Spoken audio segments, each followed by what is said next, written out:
السلام علیکم ورحمۃ اللہ وبرکاتہ۔ الحمد للہ رب العالمین، اللہم صلی علی محمد وعلی آل محمد۔ یہ ہمارے ہاتھ میں آج ایک کتاب ہے جس کا نام ہے مکاتیب سید ابو الاعلی مودودی۔ اس میں مولانا مودودی رحمہ اللہ کے جو خطوط تھے، جو کہ لوگ کویسچن کیا کرتے تھے یا پھر کوئی بات ان سے کرنا چاہتے تھے تو لوگ خط لکھا کرتے تھے، اور اس کے جو جوابات دیا کرتے تھے وہ شائع بھی ہوتے تھے، اور وہ شائع ہونے کے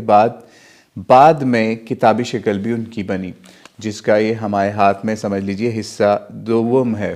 سیکنڈ پارٹ ہے۔ تو ایک سوال ایک شخص نے بھیجا، اور سوال بڑا امپورٹنٹ ہے۔ اس کے خواب کے اندر مولانا مودودی آئے، تو اس نے اس خواب کے بارے میں مولانا مودودی سے استفسار کیا یا پوچھا کہ اس کا کیا معاملہ ہے، یا میں آپ سے کیا اس حوالے سے کروں۔ تو آئیے خط پڑھتے ہیں اور بیت کے حوالے سے سمجھ لیں۔ خواب کے اندر ان کو آرڈر ملا، اور وہ خط انہوں نے لکھا مولانا مودودی کو اس حوالے سے،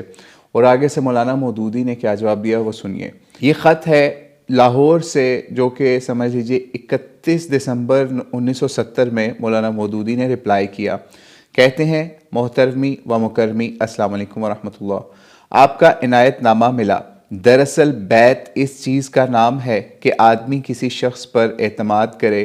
کہ وہ اسے اللہ کے دین کی صحیح تعلیم و تربیت دے گا،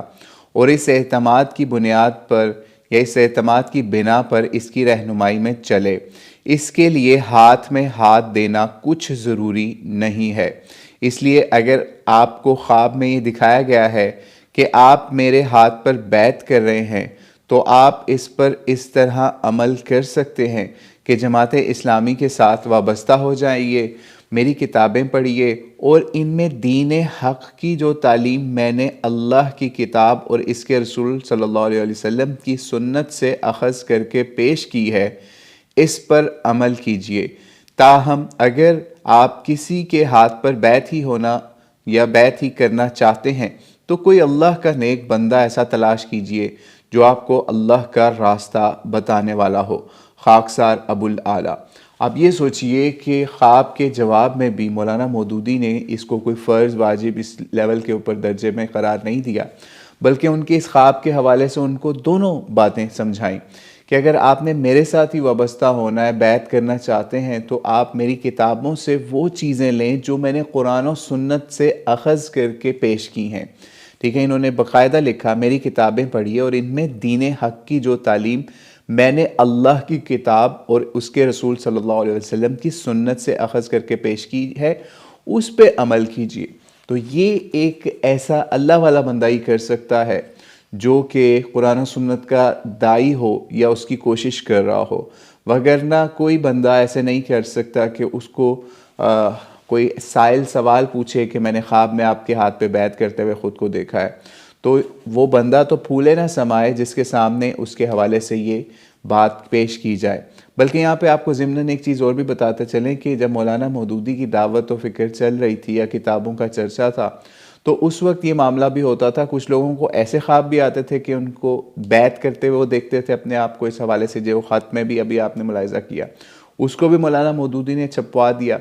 لیکن ایسے لوگ بھی ہوتے تھے جو کہ ان کی مخالف ان کو خواب بھی آتے تھے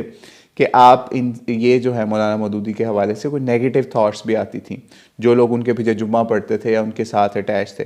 تو دونوں طرح کی چیزیں انہوں نے اپنی کتب کے اندر یا اپنے شماروں کے اندر یا ترجمان القرآن میں یا اور جگہوں پہ چھاپی بھی، اور ہم وہ والا خواب بھی کسی دن انشاءاللہ پڑھیں گے جو کہ غالباً رسائل و مسائل میں موجود ہے، جب ایک بندے نے کہا کہ اس نے خواب میں اس طرح سے دیکھا ہے کہ آپ کے حوالے سے مطلب اس کو نیگیٹو بھی چیز کوئی دکھائی گئی۔ تو اس لیے یہ نہ کوئی سمجھے کہ مولانا مودودی یا ان کی جماعت جو ہے صرف وہی خواب چھاپتی تھی مولانا مودودی کے حوالے سے جو ان کی سمجھ لیجئے تحسین کے لیے یا ان کی سمجھ لیجئے پریز کے لیے ہو یا ان سے بیعت کے حوالے سے ہو۔ ٹھیک ہے، تو اس لیے مولانا مودودی نے دونوں سائیڈز لوگوں کے خوابوں کی اگر کسی نے ایسا کیا تو اس کو چھپوایا، تاکہ لوگوں کو یہ چیز نہ ہو کہ صرف ایک ہی طرح کے ہیں۔ حالانکہ آج آپ کے سامنے کبھی بھی کوئی ایسا شخص آپ کو نظر نہیں آئے گا جو اس کے خلاف کسی کو خواب آیا اور وہ اس کو بھی تحریری شکل میں لے آئے اور اس کے اوپر جواب دے رہا ہو۔ بہرحال اللہ تعالیٰ سے دعا ہے، اللہ تعالیٰ مولانا مودودی کو اور تمام مسلمان علماء کو